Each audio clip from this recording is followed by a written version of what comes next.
I don't know.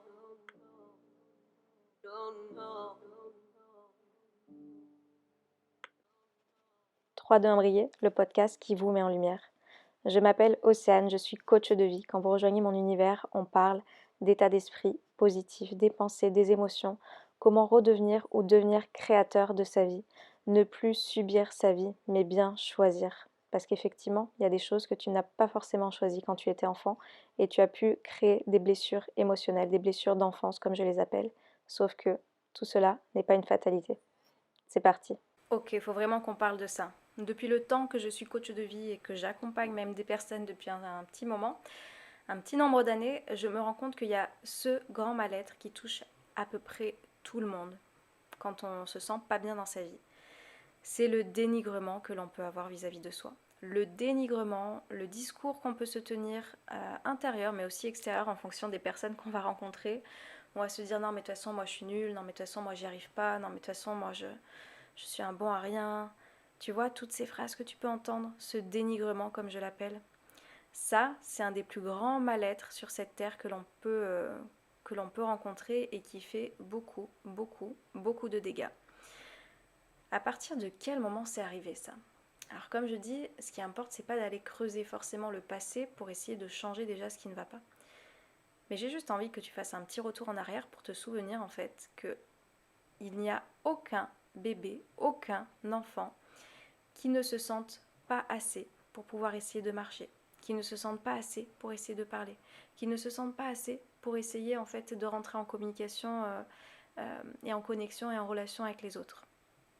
Sauf qu'effectivement, on a traversé ensuite les premières blessures de notre vie, la blessure peut-être d'abandon, de trahison, de rejet, d'injustice, d'humiliation, qui sont les blessures principales, mais il y en a d'autres, qui font qu'à un moment donné, on s'est senti pas assez. Pas assez aimable, pas assez désirable, pas assez appréciable, pas assez, pas assez, pas assez, pas assez. Et ce qui en vient, une fois adulte, à être des adultes prisonniers de toutes ces pensées qui viennent te dénigrer, ou tu te dénigres toi-même, ou tu viens te juger, ou tu viens te saquer, ou tu viens, mais vraiment, des fois, je sais parce que ça m'arrive encore de le faire, beaucoup plus rarement, mais quand je vous entends parler, les élèves que je peux accompagner, il y a un dénigrement qui peut sortir, mais qui est assez impressionnant. Et l'exemple que je donne à chaque fois et que j'ai envie de te donner aujourd'hui, si jamais ça te parle, c'est que j'ai envie que tu penses très très très très fort à une personne que tu aimes de tout ton cœur. À une personne que tu aimes, avec qui tu es en contact, avec qui voilà, tu kiffes passer des moments. Cette personne que tu aimes tellement fort. Ok? Tu l'as en tête? Maintenant, j'ai envie de te demander, quand elle pense foirer quelque chose, quand elle pense ne pas pouvoir y arriver, quand elle pense du mal d'elle, est-ce que tu vas lui dire que c'est une sombre merde? Est-ce que tu vas lui dire qu'elle devrait jamais recommencer ce qu'elle a tenté? Est-ce que tu vas lui dire que... Enfin, toutes ces choses négatives qu'il peut y avoir en tête, il y en a pas d'autres qui me viennent là, mais il y en a certainement qui vont te venir en tête. Est-ce que tu vas te permettre de lui dire ça? Non. Pourquoi? Parce qu'une personne que tu aimes, tu veux le mieux pour elle. Tu veux lui apporter de la bienveillance, de l'écoute, du soutien. Tu veux lui apporter du réconfort aussi dans ce moment qu'elle est en train de passer pour justement qu'elle ne vienne pas se dénigrer, qu'elle ne vienne pas se rabaisser, pour qu'elle ne vienne pas perdre sa confiance et son estime en elle par rapport à un événement de sa vie qui vient de se passer. Tu vois où je veux en venir? Quel amour tu as pour toi? À quel moment tu as arrêté de t'aimer pour te tenir un discours aussi difficile à entendre? Commence par vraiment changer le discours intérieur que tu peux te tenir. Je suis nulle, j'y arrive pas, je foire tout. Toutes ces phrases qui peuvent te venir en tête. Tu peux même prendre un petit carnet là et un stylo pour noter ce qui te vient. Et vois à quel point tu es dur avec toi. Vois à quel point tu es en train de te dénigrer. Et demande-toi si ça te fait du bien d'entendre ces phrases. Demande-toi si ces phrases, tu les dirais à la personne à laquelle tu as pensé que tu aimes de tout ton cœur. Est-ce que tu te permettrais de lui parler de cette manière-là? Ou est-ce que tu ne serais pas en train de trouver des mots, du réconfort, du soutien pour pouvoir justement l'aider à passer ce moment difficile qu'elle vient de vivre? Je pense que j'ai ma petite réponse, d'accord? Donc vraiment pour moi il y a un manque d'amour pour toi qui est assez énorme qui vient te parler à chaque fois que tu es en train de te dénigrer. Donc comme je parle très souvent, c'est une reprogrammation, c'est-à-dire que tu t'es peut-être tenu ce langage-là pendant longtemps, peut-être que tu l'as entendu dans ton enfance, peut-être que tu as continué de l'entendre dans ton adolescence, et du coup tu as perpétué ça toi-même en tant qu'adulte, peut-être dans tes nouvelles relations que tu as pu avoir aussi. Donc ça va être de reprogrammer en fait tout ce que tu as pu te dire jusqu'à présent pour arrêter tout ça en fait. Parce que tu vois à quel point ça te fait du mal. Tu te sens pas bien quand tu es en train de faire ça, émotionnellement, dis-moi. Enfin dis-moi. Essaye de penser, essaye de te connecter. Quelles sont les émotions que tu es en train de ressentir? Est-ce que c'est agréable? Est-ce que c'est inconfortable? Je pense que c'est plutôt inconfortable.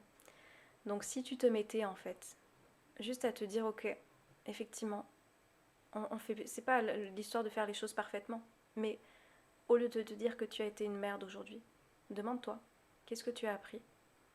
Qu'est-ce que tu as appris de cette expérience? Qu'est-ce que tu as appris de ce moment? Qu'est-ce que tu as appris de cet échange? Qu'est-ce que tu as appris de cette colère qui t'a fait exploser? Qu'est-ce que tu viens apprendre de ça? Ça vient forcément t'enseigner quelque chose. Et plus tu vas tenir ce discours-là, plus tu décides de t'aimer en fait. Ça, c'est le choix d'amour. Ça, c'est le choix d'amour que l'on fait. Parce que du coup, tu as envie d'évoluer, tu as envie d'avoir des réactions peut-être qui sont différentes de celles que tu as eues par le passé. Et tu as envie d'avoir cette maturité émotionnelle dont je parle très souvent. Donc, viens voir ça. Au lieu de te dénigrer, viens voir, ok, qu'est-ce que je pourrais améliorer? Et viens te rappeler aussi, qu'est-ce que tu as bien fait dans cette situation? Parce que forcément, il y en a des choses que tu as bien faites. Donc commence à changer ton discours intérieur. Et à chaque fois que tu es sur le point de te dénigrer, demande-toi, en quoi je peux m'apporter encore plus d'amour dans cette situation au lieu de m'apporter des critiques, des jugements, avec un ton condescendant que tu peux avoir vis-à-vis de toi-même. Ça va pas, non? Comme je dis, on met de la douceur, on met de la bienveillance. C'est important. C'est important. C'est important de te souvenir que tu es la personne la plus importante de ta vie, la personne avec qui tu es certain et certaine de passer toute ta vie jusqu'à ton dernier souffle. Tu es la seule personne avec qui tu es certain que ça va se terminer tout ça. Donc s'il était temps de t'accorder justement cette douceur, cette bienveillance, cet amour, pour ne plus avoir à te dire tous ces mots, toutes ces critiques que tu as vis-à-vis de toi. Ok, ça fait partie de ton histoire, ça fait partie de ton passé. C'est peut-être effectivement tout un tas de négativité que tu as pu entendre de, je sais pas, tes parents, des proches, des amis, des grands-parents, des oncles, des tantes, des frères, des sœurs, je n'en sais rien. Mais maintenant, ça suffit, tu crois pas? Tu penses pas que tu as assez subi de ça, justement, quand tu étais enfant, quand tu étais adolescent? Tu penses pas que ça suffit? C'est à toi de rompre tout ça. Souviens-toi qu'aujourd'hui, tu es l'adulte. Tu es l'adulte. Et à chaque fois que tu parles mal de toi, c'est l'enfant blessé que tu as été qui a entendu ces phrases, qui a entendu ces mots, qui a entendu cette dureté. Donc sois cet adulte, aujourd'hui, qui a cet amour et qui sait comment lui parler à cet enfant, qui a juste besoin de réconfort, qui a juste besoin que tu lui tendes les bras, que tu lui tendes les oreilles, que tu lui tendes tous tes plus grands mots de réconfort que tu puisses lui apporter dans le moment qu'il est en train de traverser. C'est tout ce dont tu as besoin dans ces moments-là. Voilà. Je ne vais pas faire plus long sur cet épisode de podcast. Vraiment, j'ai juste envie que tu réfléchisses à ce discours interne que tu peux te tenir, comment tu parles aussi de toi aux autres, et de réfléchir à cet amour que tu as peut-être perdu en cours de route et qu'il est certainement temps de retrouver. Voilà, je te souhaite de belles retrouvailles avec toi-même et je te dis à très bientôt. Ciao ciao. I don't know.